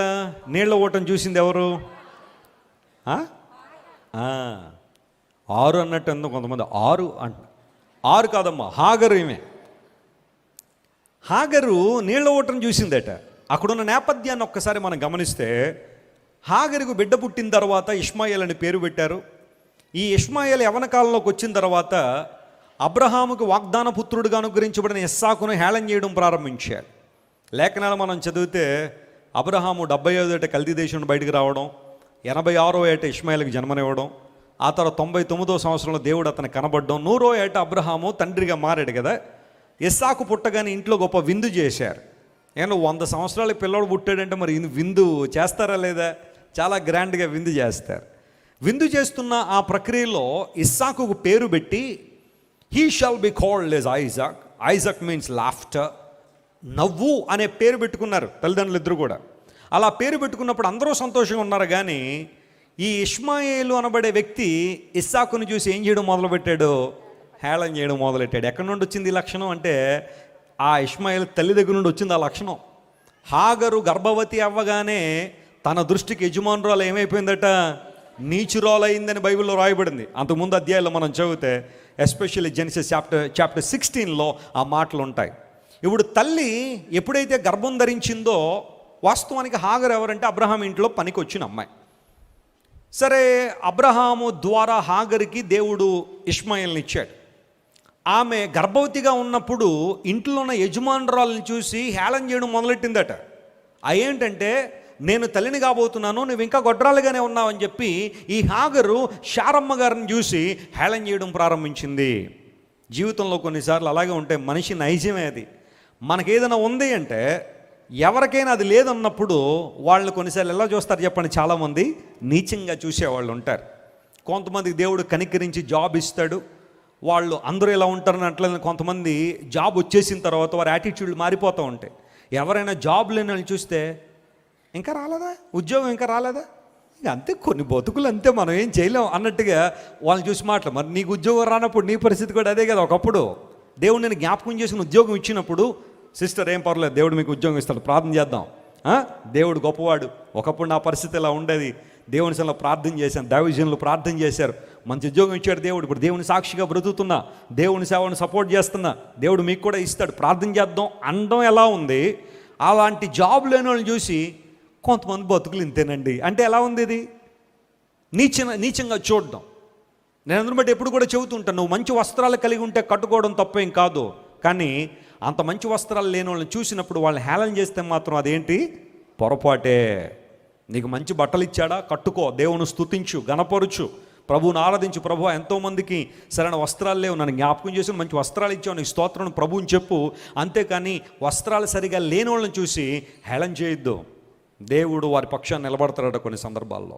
నీకు ఉద్యోగం ఉందా, దేవుని స్తుతించి. ఉద్యోగం లేని వాళ్ళని చూసి హేళన చేయదు. నీకు పిల్లలు ఉన్నారా, చాలా సంతోషం, వారిని బట్టి దేవుని స్తుతించి బిడ్డలు దేవుని కోసం పెంచు. పిల్లలు లేని వాళ్ళని చూసి హేళన చేయకో. నీకు వివాహం జరిగిందా, దట్స్ ఓకే. వివాహం జరగని వారిని చూసి హేళనగా మాట్లాడదు ఎప్పుడు కూడా. హాగరు యొక్క లక్షణం అదే. తనకు గర్భం రాగానే తన యజమానురాలు తన దృష్టికి నీచురాలు అయిపోయిందట. ఎక్కడో ఐగుప్తులో నేను తీసుకొచ్చి ఇంత చక్కగా నేను చూసుకుంటున్నారే, ఇంత చక్కగా నేను పెంచుతున్నారా, యజమానుల పట్ల నీకేమన్నా కృతజ్ఞత ఉందా? అసలు నీకు భోజనం పెడుతున్నారు, నీకు కావాల్సినవన్నీ కూడా ఇస్తున్నారు, వారి మీద ఏమన్నా కృతజ్ఞత ఉందా? శారమ్మను నీచంగా చూడడం ప్రారంభించింది. ఎందుకంటే తనకు బిడ్డ పుడుతున్నాడు, ఇంకా శారమ్మ గర్భం తెరవబడలేదు. ఆ సందర్భంలో బయటికి గెంటి వేయబడింది హాగరు. కానీ మరలా దేవుని దూత తీసుకొచ్చి ఇంట్లో పెట్టింది. కొన్ని అధ్యాయాల తర్వాత ఇప్పుడు తల్లిలో ఎలాంటి లక్షణం ఉందో అలాంటి లక్షణం ఎవరిలోకి వచ్చింది? కొడుకుల్లోకి వచ్చింది. ఇప్పుడు ఇష్మాయేల్ ఎవరిని చూసి హేళన చేస్తున్నాడు? ఇస్సాకుని చూసి హేళన చేస్తున్నాడు. ఏంట్రా నువ్వు వాగ్దాన పుత్రుడు నువ్వు, నేను ఇక్కడ వాగ్దాన పుత్రుడిని అని. బహుశా ఇష్మాయేల్ ఎలాంటి హేళన అయితే చేశాడో మనకి తెలియదు, కానీ ఎగ్జాక్ట్గా అలాంటి సిచ్యువేషన్ రాగానే ఈసారి మరలా ఇంట్లోంచి గంటి వేయబడ్డాడు. హాగరు ఇష్మాయేల్ బయటకు వచ్చేసారు. It was a disappointment to them. భయంకర పరిస్థితుల్లో వారు వెళ్తున్నప్పుడు అలా వెళ్తూ ఉంటే అరణ్యంలో ఒక చోటకు వచ్చేసరికి హాగరు ఏం చూసిందట? నీటి ఓట చూసింది. పిల్లలు గమనించండి, నీటి ఓటలో నీటిని త్రాగిన తర్వాత ఆమె చిన్నవాడు కూడా ఏం చేసింది? త్రాగించినట్టుగా లేఖనాలు మనం చూస్తున్నాం. ఆధ్యాత్మిక అర్థంలోకి మనం వస్తే ఎడారిలో ఈ నీటి ఓట దేవుని వాక్యానికి సాదృశ్యం. స్తోత్రం చెప్పండి, hallelujah. It's a fountain of God's word in the wilderness, in the desert. అరణ్యములో, ఎడారిలో ఈ నీటి ఊట దేవుని వాక్యానికి సాదృశ్యం. ఈ నీటి ఊట ఆనాడు హాగరు యొక్క దాహాన్ని తీర్చినట్టుగా మన ఆధ్యాత్మిక దాహాన్ని కూడా దేవుని వాక్యం ఏం చేస్తుంది చెప్పండి? తీరుస్తూ ఉంది. నమ్మిన వారు స్తోత్రం చెప్పండి, హల్లెలూయా. ప్రపంచంలో ప్రతిరోజు చాలా రీసెర్చ్లు జరుగుతుంటాయి, లేదా చాలా స్టడీస్ జరుగుతూ ఉంటాయి. యూనివర్సిటీలో ఉన్న చాలామంది విద్యార్థులు కావచ్చు, ప్రొఫెసర్స్ కావచ్చు, ఎన్నో రకాలైన స్టడీస్ వారు చేపడుతుంటారు, రీసెర్చ్ చేపడుతూ ఉంటారు. ఈ మధ్యకాలంలో ఒక రీసెర్చ్ జరిగింది. అదేనంటే పరిశుద్ధ గ్రంథంలో రోజుకి అట్లీస్ట్ 5 చాప్టర్స్ ఎవరైతే చదువుతున్నారో వారు మిగతా వాళ్ళందరికన్నా చాలా పీస్ఫుల్గా బ్రతుకుతున్నారని ఒక సర్వే తేలింది. నేను చాలా సంతోషిస్తాను దీని గురించి. పరిశుద్ధ గ్రంథాన్ని రోజుకి అట్లీస్ట్ 5 అధ్యాయాలు చదివేవారట. తక్కిన వారితో పోలిస్తే వారిలో పీస్ ఆఫ్ మైండ్ ఎక్కువ ఉందట. వారు శాంతిగా సంతోషంగా బ్రతుకుతున్నారట. ప్రతి చిన్నదానికి ఓవర్ రియాక్ట్ కావట్లేదట. వాళ్ళు ప్రతి చిన్నదానికి కృంగిపోవట్లేదట. ప్రతి చిన్నదానికి భయపడడం లేదట. ఎందుకోసం అంటే they are filling their hearts with the word of God. దేవుని వాక్యంతో తమ జీవితంలో వారు ఏం చేసుకున్నారు చెప్పండి? నింపుకుంటూ ఉన్నారు. నీళ్ల ఊట చూసిన హాగరు ఆ నీటిని త్రాగ్గానే ఆమె దాహం తీరినట్టుగానే ఈ లోకయాత్రలో మనకు దాహాన్ని తీర్చేది, మనకు ఆధ్యాత్మిక ఆశీర్వాదాన్ని ఇచ్చేది, ఆత్మ నింపుదలలో మన ముందు కొనసాగడానికి దేవుని వాక్యం మనకు బోధించేది దేవుని వాక్యమే. ఈ వాక్యం పట్ల నీకున్న యాటిట్యూడ్ ఎలాంటిది? నీ వాక్యం పట్ల నీకున్న ఆ పర్సెప్షన్ ఎలాంటిది? చాలామంది మన సంఘంలో దేవుని వాక్యాన్ని తరచుగా చదివే వాళ్ళు ఉన్నారు. కరోనా సమయంలో ఒక యవనస్తు నా దగ్గరికి వచ్చినాడు. అన్న, ఎవ్రీ 3 monthsకి ఒకసారి బైబిల్ కంప్లీట్ చేస్తున్నానన్న. మీరు చెప్పిన వాక్యాలు విన్న తర్వాత ఒకరోజు నిర్ణయించుకున్నాను బైబిల్ చదవాలని. బైబిల్ గొప్పతనాన్ని మీరు వివరిస్తూ ఉంటే చాలా ఆనందం అనిపించింది. బైబిల్ చదవాలని ఎవ్రీ 3 monthsకి ఒకసారి బైబిల్ పూర్తి చేస్తున్నాను. అంటే సంవత్సరానికి ఎన్నిసార్లు చదువుతున్నాడు బైబిల్? 4 సార్లు. మనం ఎప్పటికీ 40 సంవత్సరాల క్రైస్తవంలో ఒక్కసారి కూడా బైబిల్ ఏం చేయలేదు, మనం పూర్తి చేయలేదు. జనవరి 1వ తారీఖు రాగానే ప్రభువా ఈ సంవత్సరం డిసెంబర్ 31 లోపల ఏం చదివేస్తాను, నేను బైబిల్ చదివేస్తానని దేవుని సన్నిధిలో అనుకుంటాం. ఆదికాండం అంతా కంప్లీట్ చేసి నిర్గమాకాండం కొంచెం 15-16 అధ్యాయాలు దాటిన తర్వాత ఇంకా అక్కడ నుండి ప్రత్యక్ష గుడారము, ఆ తర్వాత తెరలు, అరలు ఇవన్నీ చూడగానే మనకు అవసరమా ఇవన్నీ? అందును బట్టి లేవీకాండం చదువుదాం అని చెప్పి అధ్యాయాలన్నీ స్కిప్ చేసి లేవీకాండంలో ఈ లోపల బలులు ఇవన్నీ చూడగానే ఇది కూడా మనకు అవసరమా అని చెప్పి మళ్ళీ అది ప్రక్కన పెట్టేసి బైబిల్ ప్రక్కన పెట్టేసి ఎప్పుడో మరలా నవంబర్లో గుర్తొస్తుంది, నువ్వు చదువుతున్నావు కదా బైబిల్ అంటే. ఈ నెల పోనివ్వండి, మళ్ళీ జనవరి వస్తుంది కదా, అప్పుడు డెసిషన్ తీసుకుని మళ్ళా నేను అడుగుతున్నాను, నువ్వు బైబిల్ చదివితే ఎవరికి ప్రయోజనం అని. అసలు చాలామంది బైబిల్ చదవడం ద్వారా ఎవరికో ప్రయోజనం అనుకుంటారు. Forget about all the people. Bible చదవడం ద్వారా మొదట ఎవరికి ప్రయోజనం? నీకు ప్రయోజనం, నాకు ప్రయోజనం. దేవుని వాక్యాన్ని చదవడం. యేసు ప్రభు వారు ప్రార్థనా విధానాన్ని నేర్పిస్తానన్నాడు. నేడు మా అనుదిన ఆహారము మాకు, వారానికి సరిపడ ఆహారం దయచేయమన్నాడు ఆయన. నెలకు సరిపడ ఆహారం ప్రభువా కొంచెం మా ఇంట్లో కొంచెం లోటేసే ప్రభు అన్నాడు ఆయన. ఏ రోజుకు కావలసిన ఆ రోజు ఆహారం. దేవుని వాక్యాన్ని కూడా అనుదిన ఆహారంగా మనం స్వీకరించాలి. ప్రతిరోజు దేవుని వాక్యాన్ని చదవడం ద్వారా గొప్ప ఆదరణ, నెమ్మది, గొప్ప ధైర్యము. ఒక ఆమె జీవితంలో తీవ్రమైన నిరాశలో, నిస్పృహలో ఉంది. ప్రతి పరిస్థితిలో ఓడిపోయిన అనుభవమే కనబడుతూ ఉంది. చాలామంది ఆమెను సవాలు చేయడం ప్రారంభించారు. ఏం చేయం కాల అర్థం కాని పరిస్థితులు ఎవరో చెప్పారు, అమ్మ బైబిల్ చదువు, నీకు ఆన్సర్లు దొరికితే నీ జీవితానికి సమాధానం దొరుకుతుంది అన్నప్పుడు ఆమె బైబిల్ చదవడం ప్రారంభించింది. ఒక రోజున అతి తీవ్రమైన నిరాశలో బైబిల్ ఓపెన్ చేయగానే ఆ రోజున యెషయా గ్రంథం 49వ అధ్యాయం చదువుతుందట. దానిలోకి వచ్చేసరికి 16వ వచనంలో ఒక మంచి వాగ్దానం దేవుని ఉంది. చూడుము, నా అరచేతుల్లో నిన్ను చెక్కి ఉన్నాను అనే మాట చూడగానే, ఆ మాట చదవగానే ఆమెకు తెలియకుండానే కళ్ళ వెంబడి నీళ్లు కారిపోతున్నాయి. మోకాళ్ళ మీదకి వచ్చేసింది. అయ్యా, ఇంతవరకు అందరూ నన్ను వదిలిపెట్టేశారు, ఏ ఒక్కరూ నన్ను పట్టించుకోవట్లేదు, నేను ఒంటరిదాన్ని, ఈ పోరాటంలో నేను ఒక్కదాన్నే పోరాడుతున్నాను అనుకున్నాను. కానీ thank you for your promise lord, నీవు ఇచ్చిన వాగ్దానాన్ని బట్టి నీకు స్తోత్రాలు. చూడుము, నా అరచేతుల్లో నేను చెక్కి ఉన్నాను ఇచ్చిన వాగ్దానం ఎంత గొప్పది నాయన. నిజమే, దేవుని వాగ్దానాలు మనందరికీ బలం. క్రైస్తవునికి బలం ఎక్కడుందంటే దేవుని వాగ్దానాలే. When you confront problems, when you go through adversities in your life, when you face hardships, and when you come to a point where you decide, I can't do anything anymore, ఇంక నా జీవితంలో ఈ point నుంచి, ఈ క్షణం నుంచి ఇంకేం చేయలేను అన్నట్టుగా నీ జీవితంలో అనుభవిస్తే, I would like to request you to open the Bible at that moment and get strength from the Bible. దేవుని వాక్యంలోంచి నువ్వు పరిపూర్ణమైన ఆశీర్వాదాన్ని, స్ట్రెంత్ నువ్వు పొందగలవు. దేవుడు అదే మాట్లాడుతున్నాడు. నీళ్ళ ఊట చూసిందట. Can you see the fountain of the water which is the living word of God. దేవుని వాక్యం జీవం గలదు కాబట్టి వాక్యం చదువుతున్నప్పుడు దేవుని జీవాన్ని మన జీవితంలో అనుభవించిన ద్వారా కావలసిన ఆదరణ, నెమ్మది, ప్రతికూలతల్లో కావలసిన ధైర్యాన్ని దేవుడు మనకు దయచేస్తాడు. అనేక సందర్భాల్లో దేవుని వాక్యం చదవడం ద్వారా నన్ను నేను మోటివేట్ చేసుకుంటాను. నేను కొన్నిసార్లు పరిస్థితులన్నీ చాలా భారంగా అనిపించవచ్చు. పరిచర్యలో ఎన్నో విభాగాలు, వీటన్నిటిని నెరవేర్చడంలో, వీటన్నిటిని ఎలా ముందుకు తీసుకెళ్లాలన్న ఆలోచనలో కొన్నిసార్లు బాగా, ఒక మాటలో చెప్పాలంటే బాగా భారంగా అనిపించినప్పుడు ఐ ఓపెన్ ద బైబిల్. దేవుని వాక్యాన్ని చదువుతున్నప్పుడు ఒక్కొక్క మాట ఎంత ఆదరణ, ధైర్యమో. ప్రభు మాట్లాడాడు ఒకసారి, శక్తి చేత కాదు, బలము చేత కాదు, ఇది ఎవరి ఆత్మ? దేవుని ఆత్మ ద్వారా జరుగుతున్నాయి. జెరుబ్బాబెలుతో దేవుడు మాట్లాడుతూ, శక్తి చేత కాదు, బలం చేత కాదు, ఇది నా ఆత్మనే, నా ఆత్మ చేతనే జరుగుతున్న కార్యము. ఆ మాట పరిశుద్ధాత్మ దేవుడు వివరిస్తున్నప్పుడు చాలా ప్రభువును స్తుతించాను. ప్రభువా, మా శక్తి అయితే, మా బలం అయితే ఇది సరిపోయేది కాదు. ఇన్ని ప్రయాణాలు కావచ్చు, ఇన్ని మీటింగ్స్ జరిగించడం కావచ్చు, ఇన్ని క్రూసేడ్లు నిర్వహించడం కావచ్చు, సంఘం నిర్వహణలో కావచ్చు, కొన్నిసార్లు శరీరం తీవ్రంగా అలసిపోయిన పరిస్థితుల్లో కూడా ఎక్కడి నుండి వస్తుందో బలం తెలియదు. దేవుని కోసం వాడబడ్డాం, దేవుని కోసం జీవించడం. My dear friends, the Bible is the word of God. దేవుని వాక్యము మన జీవితాల్లో నూతనమైన జీవాన్ని ఇచ్చారు.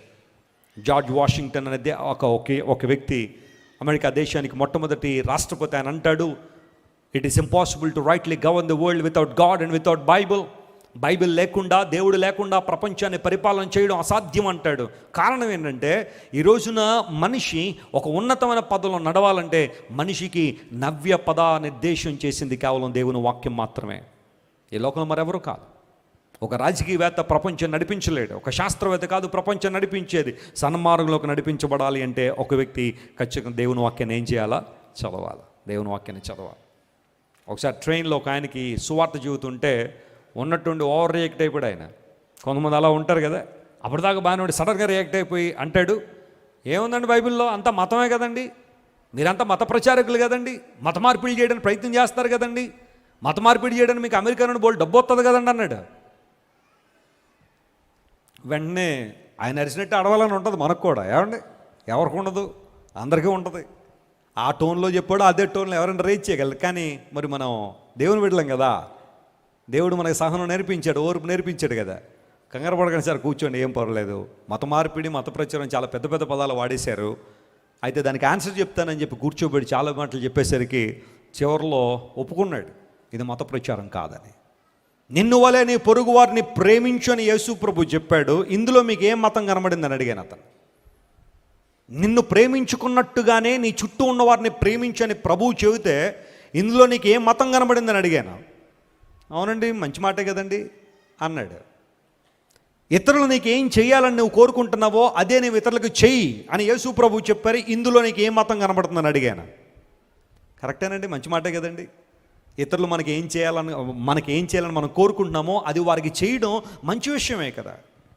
నీ శత్రువు కొరకు ప్రార్థన చేయి అని యేసు ప్రభు చెప్పారు. దానిలో నీకు ఏం మతం కనబడుతుందని అడిగాను. కేవలం స్నేహితులను ప్రేమించడం కాదు, నీ శత్రువును కూడా కొన్ని సందర్భాల్లో ప్రేమించమని ప్రభు చెప్పాడు. ఇందులో నీకు ఏం మతం కనబడుతుందని అడిగాను. అవునండి, ఇందులో పెద్ద ఏముందండి, మతం బాగానే ఉందండి. మాటలు ఒక వ్యక్తిని కత్తితో పొడవడం ప్రక్కన పెడితే, ఒక వ్యక్తిని చూసి ద్రోహి అని సంబోధించడం నరహత్యతో పోల్చాడు. ఇందులో నీకు ఏం మతం ఉందని అడిగాను. ఇలాంటి మాటలన్నీ యేసు ప్రభు చెప్పిన మాటలన్నీ కూడా ఒక్కొక్కటిగా అతనికి చెబితే ఒప్పుకున్నాడు. ఇవి మతం కాదండి, మార్గమే. యేసు ప్రభు చాలామంది తెలియక మతం అనుకుంటారు, కానీ బైబిల్ గ్రంథంలో దాగి ఉన్న నిక్షిప్తమైన నిధులు మనం పరిశీలించగలిగితే ఎన్ని కుటుంబాలు కట్టబడుతున్నాయి, ఎన్ని జీవితాలు కట్టబడుతున్నాయి, ఎంతమంది బ్రతుకులు మారుతున్నాయి. ఈరోజు నీళ్ల ఓట. You must get satisfaction from the word of God. దేవుని వాక్యం ద్వారా నేను నువ్వు సంతృప్తి పరుచుకోగలిగితే, వాక్య ఆహారాన్ని నువ్వు భుజిస్తూ దేవుని జీవజలాన్ని నువ్వు త్రాగుతూ ఉంటే, ప్రతిసారి ఎన్నిసార్లు దేవుని మాటలు విన్నా మరలా వినాలనే ఆసక్తి, దేవుని వాక్యం ద్వారా నీ దాహార్తిని తీర్చుకోవాలన్న ఆసక్తి నీలో ఉంటే, word of God will give you satisfaction everything. మా ఓటలన్నీ ఎక్కడున్నాయి? నీలోనే ఉన్నాయి ప్రభువా. ఎందుకోసం అంటే నీ వాక్యం అనేది ఒక ఓట. ఎన్నిసార్లు దేవుని వాక్యం చదివినా, ఎన్నిసార్లు దేవుని వాక్యాన్ని విన్నా, ఆ సంతృప్తి, దేవుడు మనకి ఇచ్చే సాటిస్ఫాక్షన్ చాలా గొప్పది. మా ఊటలు నీ దగ్గర ఉన్నాయి ప్రభువా. మూడో మాట దగ్గరికి వస్తున్నాను, చూడండి, సమయం అవుతుంది. కొన్ని మాటలు మనం గమనించి మనం ముందుకు సాగిపోదాం. ఈసారి కీర్తన గ్రంథం 14వ కీర్తన 27వ వచనాన్ని మనం చదువుకుందాం. చూడండి, Proverbs chapter 14 and verse 27. సామెతల గ్రంథం 14వ అధ్యాయం 27వ వచనంలో ఈ మాట రాయబడింది. అట్టివారి యెహోవా యందు భయభక్తులు కలిగి ఉండుట. చూడండి, యెహోవా యందు భయభక్తులు కలిగి ఉండుట జీవపు ఊట. అది మరణ పాశములో నుండి చెప్పండి, మనిషిని ఏం చేస్తుందట? పాశము అంటే అర్థం ఏంటి? పాశము, మరణ పాశము, బంధకం అన్నమాట. మరణ బంధకాల్లోంచి మనిషిని ఏం చేస్తుందట? విడుదల చేస్తుంది. ఇక్కడ సామెతల గ్రంథకర్త మాట్లాడుతున్నాడు, దేవుని యందు భయభక్తులు కలిగి ఉండుట జీవపు ఓట. ఎంత చక్కని మాట అండి ఇది. కీర్తన గ్రంథం, సామెతల గ్రంథంలో ఎక్కువగా మనకు కనబడే మాట భయభక్తులు. ఇంగ్లీష్లో ఒక మాట ఫియర్ ఆఫ్ ది లార్డ్ అని ఉంటుంది. భయం కలిగి ఉండడం, దేవుని యందు భయభక్తులు కలిగి ఉండడం. ఈ మాట ఎప్పుడు కూడా ఆ రెండు పదాలు, జంట పదాలు కలిసే ఉన్నాయి. భయము మరియు భక్తి, భయభక్తులు రెండు కలిసే రాయబడ్డ బైబిల్లో చాలా చోట్ల. దేవుని యందు భయభక్తులు కలిగి ఉండడం వలన మనిషి కలిగే ప్రయోజనాలు ఏంటో సామెతల గ్రంథంలో చాలా మాటలు రాయబడ్డాయి. ఇక్కడ ఒక మాట రాస్తూ అంటాడు, దేవుని యందు భయభక్తులు కలిగి ఉండడమే జీవపు ఓట అన్నాడు. ప్రశ్న ఏంటి అంటే, చాలాసార్లు మనకు దేవుడు అంటే భయం ఉంది, కానీ దేవుడు అంటే ఏముండదు? భక్తి ఉండలేదు. కొంతమంది దేవుడు అంటే భక్తి ఉంటుంది, కానీ దేవుడు అంటే ఏముంటలేదు? భయం ఉండలేదు. మొన్న కావచ్చు అంటుంది, మా ఆయన గారికి ఎంత ఇష్టమోనండి దేవుడు అంటే, అసలు మామూలు ఇష్టం కాదండి మా ఆయన గారికి, కానీ ఎప్పుడు దేవుని మందిరానికి రాడండి, ఎప్పుడు బైబిల్ చదవడండి, ఎప్పుడు ప్రార్థించాడండి, కానీ దేవుడు అంటే మాత్రం చాలా. దానివల్ల ఉపయోగం ఏముందమ్మా? దేవుడు అంటే ఇష్టమట బాగా ఆయనకి. ఉదయాన్నే లేచిన తర్వాత యేసుప్రభు ఫోటో కనబడంగా ఇలా అంటాడట. అంటే అర్థం ఏంటనమాట? నమస్కారం అంట, ఒక నమస్కారం. అలా లేచి అలా ఎక్కడికి వెళ్ళేటప్పుడు ఫోటో కనబడగానే ఇలా అంటాడు. ఆయన ఏమన్నా నీ తోటోడు ఆయన, నువ్వు ఇలా నిలబడి ఇలా అనడానికి. కొంతమంది ఎవరైనా కనబడగానే ఫ్రెండ్ని ఇలా కనబడగానే ఇలా అంటూ ఉంటారు కొంతమంది. దేవుడికి అలాంటి నమస్కారం నువ్వు పెట్టాల్సిందే. కొంతమంది ఇంకా కొంచెం ప్రభుకి ఏంటి ఫ్లయింగ్ కిస్లు. ఎవరికి? అమ్మ చాలు ఆయన ఒకప్పుడు పెట్టాడు, ఒకడు ఎవరో యోధా పెట్టాడు, అలాంటి కిస్ అమ్మేశాడు. యేసుప్రభు ఫ్లయింగ్ కిస్ ఇస్తావు నువ్వు? అదే నీ భక్తి? ప్రార్థన లేదు, వాక్యం లేదు, ఆదివారం ఆరాధన లేదు, ఇష్టానుసారం తిరిగేసి యేసుప్రభు ఫోటో కనబడగానే ఫ్లయింగ్ కిస్ ఇవ్వడం వల్ల ఉపయోగం ఏముంది? కొంతమంది ఏదైనా మందిరం కనబడగానే వెంటనే సైకిల్ ఆపేసి చెప్పులు తీసేసి, అంటే దాని అర్థం ఏంటి? వచ్చే లోపలికి వచ్చే ఏమవుతాడా ఆయన? లోపలంతా బ్రాంతి వేసుకున్నావు నువ్వు, అప్పటికి లోపలంతా కుళ్ళు కుతంత్రాలన్నీ పెట్టుకుని వచ్చే అంటే ఏమవుతాడు, సాతానుగా రెడీగా ఉంటాడు రానా అని.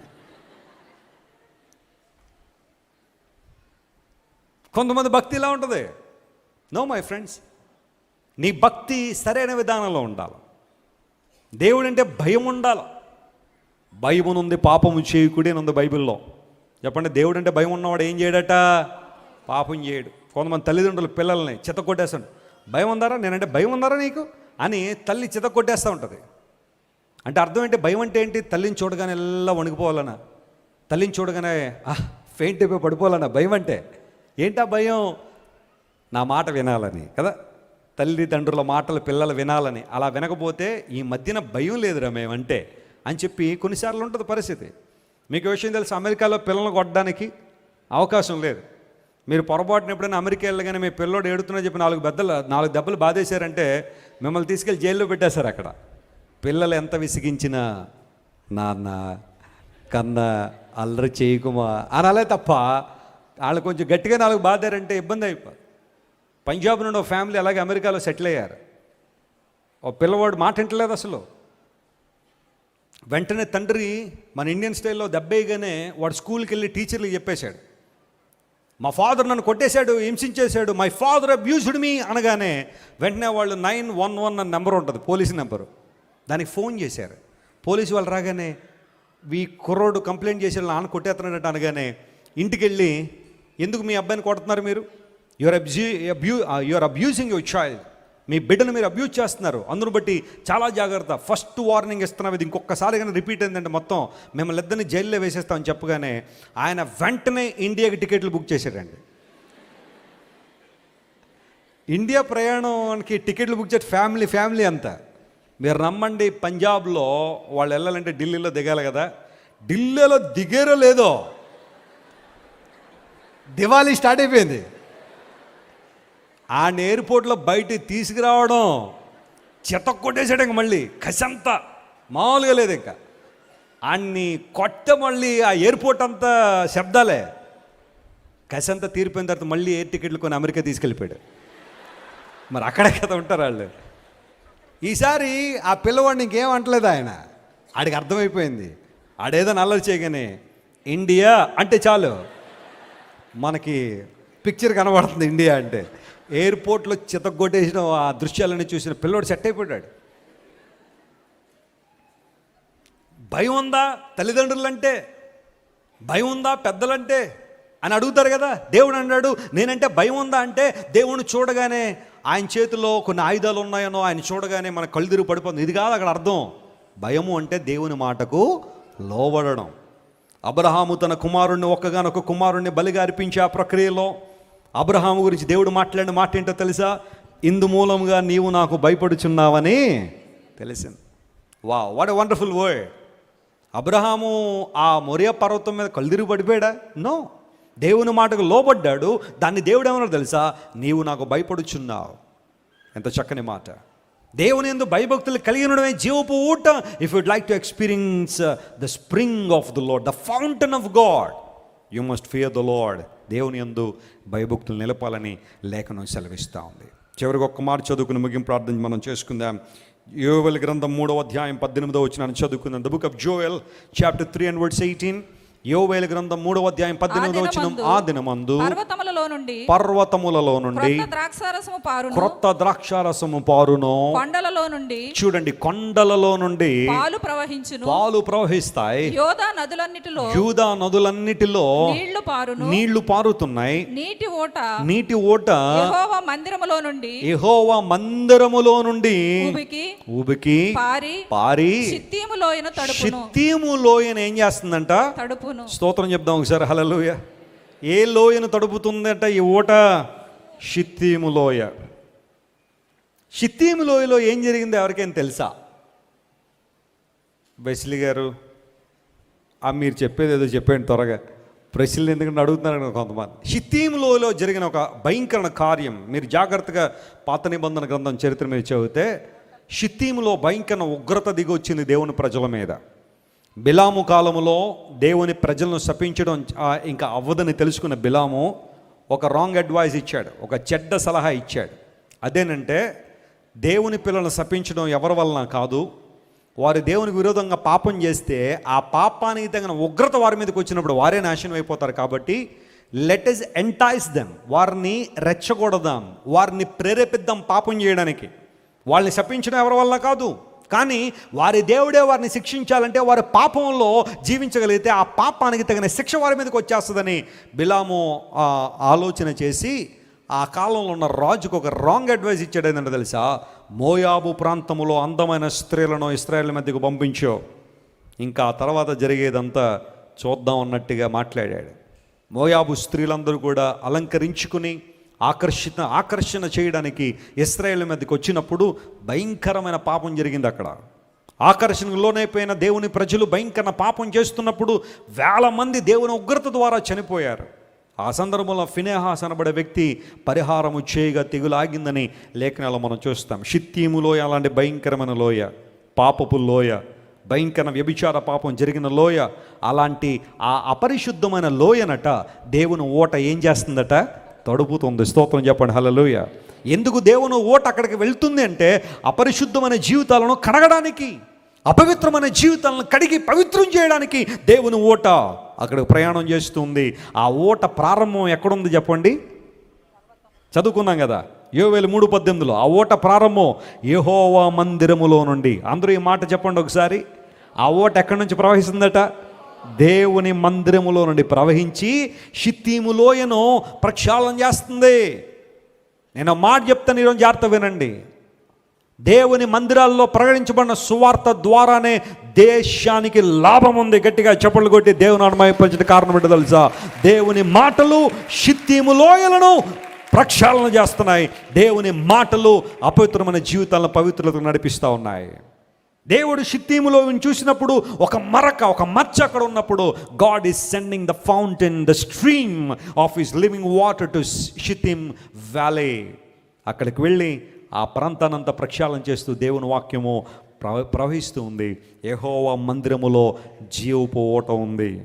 చాలామంది క్రైస్ట్ టిప్స్ అంటే దేవుని బిడ్డలు చెప్పగలరు, ప్రతి ఆదివారం ఒక ఆనందాన్ని, సంతోషాన్ని దేవుని మందిరంలో రావడం ద్వారా, పరిశుద్ధులను చూడడం ద్వారా, పరిశుద్ధులతో కలిసి దేవుని ఆరాధించడం వల్ల దేవుని మందిరంలో ఎంతో ఆనందం, ఎంతో సంతోషం. ఎస్, ఇక్కడే ఊట ప్రారంభం ఉంది. దేవుని మందిరములో దేవుని ఊట ప్రవహిస్తూ ఉంది. అనేక మంది హృదయాల్లో నెమ్మది, శాంతి, సమాధానం, పరిశుద్ధాత్మ దేవుని యొక్క నడిపింపు దేవుని ఊట నుండి మనుషులు పొందుకుంటూ ఉన్నారు. మనొక ఆయన ఎవరో అంటున్నారు, క్రైస్ట్ వర్షిప్ సెంటర్కి ఎందుకు క్రైస్ట్ వర్షిప్ సెంటర్కి ఎందుకు అంతమంది వెళ్తున్నారో తెలుసా? ఎందుకు అంటే అక్కడ ఎల్ఈడి స్క్రీన్ పెట్టారు కాబట్టి వెళ్తున్నారు అన్నాడు. ఏమన్నా మీరు ఈ స్క్రీన్ చూడడానికి వచ్చారా? వీళ్ళు ఎవరైనా ఈ మాత్రం స్క్రీన్ మన ఇళ్లలో చూడలేము మనం. కొంతమంది ఏదో మాట్లాడాలని క్రైస్ట్ వర్షిప్ సెంటర్కి ఎందుకు వెళ్తున్నారంటే అక్కడ పెద్ద ఎల్ఈడి స్క్రీన్ పెట్టారు కాబట్టి వెళ్ళిపోతున్నారని.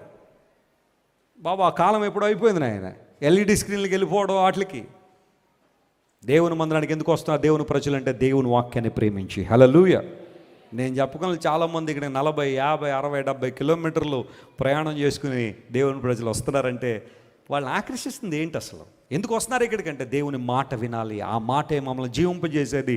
షిత్తీములో తడపగలిగే అధికారం, తడపగలిగే అవకాశం కేవలం దేవుని మందిరంలోంచి ప్రవహిస్తున్న నీటి ఊట వల్లనే.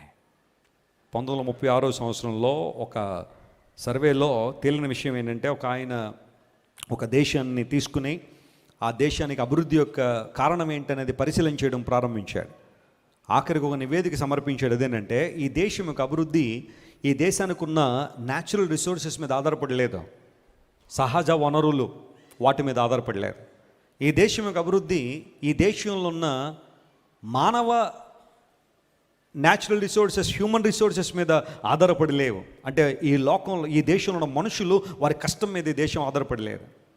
ఈ దేశం యొక్క అభివృద్ధి మరొక దాని మీద సైన్స్ అండ్ టెక్నాలజీ మీద మరొక దాని మీద లేదు. కానీ ఎట్టకేలకైనా ఒప్పుకున్న సత్యం ఏంటంటే ఈ దేశం అభివృద్ధి పొందుతుందంటే ప్రతి ఆదివారం దేవుని సేవకులు బోధిస్తున్న వర్తమానాల ద్వారా, హల్లెలూయా, పరిశుద్ధ లేఖనాలను తెలియచేయడం వల్ల ఆ నీటి ఓటలు షిత్తీములో ఏం చేస్తున్నాయి, తడుపుతున్నాయి, బలమైన కార్యాలు జరుగుతున్నాయి. రేనాడ్ బాంక్ అనే దేవుని సేవకుడు ఒకసారి ఒక ప్రాంతంలో వెళ్తున్నప్పుడు రోడ్డు మీద వాక్ చేస్తున్నాడు. సాయంకాల సమయంలో ఈవినింగ్ వాక్ వెళ్ళగానే ఒక చోట భయంకరమైన అరుపులు, కేకలు వినపడుతున్నాయి. కొన్ని 100 మంది యవనస్తులు ఒక చోట చేరినట్టుగా గుర్తించాడు. గబగబా లోపలికి వెళ్తే వాస్తవానికి అదొక పబ్ అంటే సాయంకాలం అయిపోయేసరికి లోపల విపరీతమైన లైటింగ్ ఉంటుంది, సౌండ్లు ఉంటాయి. యవనస్తులు అందరూ లోపలికి వెళ్ళి ఇష్టానుసారంగా కేకలేయడం, అరవడం, ఇలాంటి పరిస్థితులు లోపల ఉంటాయి. దేవుని సేవకుడు లోపలికి వచ్చాడు. ఆ పబ్ మేనేజర్ దగ్గరికి వెళ్ళి, దయచేసి నాకు కొంత సమయం టైం ఇస్తారా, నేను వీళ్ళకి దేవుని వాక్యం చెబుతానన్నాడు. అప్పుడు ఆ యజమాని పక్కపక్క నవ్వుకుని, నేను కనుక ఇప్పుడు ఈ లైటింగ్, ఈ సౌండ్ సిస్టమ్ కనుక ఆపితే, ఈ డీజే సిస్టమ్ కనుక నేను ఆపితే, ఆ యవనస్తులు అందరూ వచ్చి నన్ను కొడతారు, ఎందుకంటే వాళ్ళందరూ డబ్బులు కట్టి లోపలికి వచ్చారు కాబట్టి ప్లీజ్ గెట్ లాస్ట్ అని అడిగాడు. సేవకుడు మరలా బయటికి రాని పరిశుద్ధాత్మ దేవుడు మాట్లాడుతున్నాడు, వెళ్ళు మరలా ఇంకొకసారి అడుగు, మళ్ళీ మాట్లాడనగానే మళ్ళీ సేవకుడు లోపలికి వచ్చి, పోనీ ఎక్కువ సమయంలో ఒక 5 నిమిషాలు సమయం ఇస్తా. 5 నిమిషాలు అంటే చాలా ఎక్కువ అండి, మా వాళ్ళు తిరగబడతారు నా మీద, 5 నిమిషాలు కూడా కుదరదు అన్నాడు.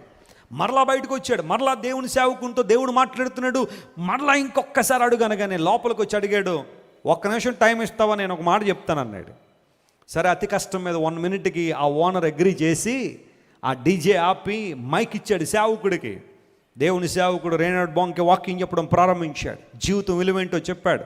పబ్బుల వల్ల అనేక మంది ఎలా నష్టపోతున్నారో చెప్పాడు. యవనస్తుల జీవితంలో విచ్చలవిడి జీవితానికి అలవాటు పడడం ద్వారా ఎలాంటి నష్టం ఉంటుందో, రాబోయే ఉగ్రత ఎలాంటి భయంకరమైందో అన్ని కూడా వివరాలు చెప్పాడు. ఆ తర్వాత మీలో ఎవరైనా యేసు ప్రభువును అంగీకరించాలనుకుంటే మీరు మోకాళ్ళేండి, మీకోసం ప్రార్థన చేస్తానంటే ఆ పబ్బులో ఉన్న చాలామంది యవనస్తులు మోకాళ్ళ మీదకి వచ్చి యేసయ్యను అంగీకరించారు. దేవుని నామమున స్తోత్రం కలుగునుగాక. పబ్బు ఓనర్ కూడా ఆ మాటలు విని అతను కూడా తన జీవితాన్ని సమర్పించాడు. దేవుని సేవకుడు చూసుకున్నాడు. 1 మినిట్ అడిగాను కదా, ఎంత టైం అయింది అని చూసేసరికి 3 గంటలు అయింది అక్కడ. స్తోత్రం చెప్పండి, హల్లెలూయా. 3 hours వాకింగ్ చెప్తున్నాడు, బలమైన కార్యాలు జరిగాయి. చాలామంది యవనస్తులు ఆ రోజున ప్రభువుని అంగీకరించారు. ఆ తర్వాత కాలం మరలా సంవత్సరం దైవజనుడు ఆ ప్రాంతానికి వచ్చాడు వాకింగ్ చెప్పడానికి. ఆయన ఈవినింగ్ వాక్ మరలా రాగానే ఆయనకు ఒక ఆలోచన వచ్చింది, ఇదివరకు ఇక్కడ పబ్ ఉండేది, ఇక్కడ వాకింగ్ చెప్పాను, మరలా ఈరోజు కూడా వెళ్తాను, అక్కడ వాకింగ్ చెప్తాను, చాలామందిని ప్రభు కోసం గెలుస్తానని ఆ ప్రాంతం దగ్గరికి వెళ్తే అక్కడ పబ్బు కనబట్టలేదు. ఒక యవనస్తుడు అన్నాడు, బాబు ఇదివరకు ఇక్కడ పబ్బు ఒకటి ఉండేది నాయన అని అనగానే ఆయన అన్నాడు, సార్ అక్కడ చర్చి కనబడుతుంది కదండి అన్నాడు. అవును బాబు, అదే ఒక పబ్ అండి, ఇప్పుడు దాన్ని చర్చిగా మార్చేశారు, అద్భుతాలు అక్కడ జరుగుతున్నాయి. స్తోత్రం చెప్పండి, హల్లెలూయా. దేవుని శక్తి, దేవుని ప్రభావం, దేవునికి జీవపు ఓట ఎక్కడైతే ఉందో అక్కడ అనేకమైన మార్పులు జరుగుతున్నాయి, అనేకమైన అద్భుతాలు జరుగుతున్నాయి. మీ ఓట దేవుడే. మా ఓటలన్నీ ఎక్కడున్నాయి? దేవుని దగ్గర ఉన్నాయి. ఇప్పుడు ప్రశ్న అడిగారు కదా, మొదట ఏమడిగారు ప్రశ్న? మీ ప్రక్క వాళ్ళని తిరిగి అడగమన్నాను, ఏమడిగారు? మీ ఓటలు ఎక్కడున్నాయని అడిగారు. మళ్ళీ అడగండి ఒకసారి, మీ ఓటలు ఎక్కడున్నాయి? ఇప్పుడు ఆన్సర్ ఇవ్వండి, దేవునిలో ఉన్నాయి. హల్లెలూయా. నా యేసే నా ఓట. హల్లెలూయా. మా ఊటలన్నీ మా ప్రభువే. మా ఆనందానికి, మా శాంతికి, మా సంతోషానికి, మా రక్షణకు, మా నిత్య జీవానికి, మా ఆశీర్వాదానికి, మా నడిపింపుకు, సమస్తానికి సోర్స్ మా ప్రభువే. We depend on the source. మేము ఎప్పుడు కూడా ఆ ఊట ఎందే నమ్మిక ఉంచుతాం, ఆ ఊట ఎందే విశ్వాసం ఉంచుతాం.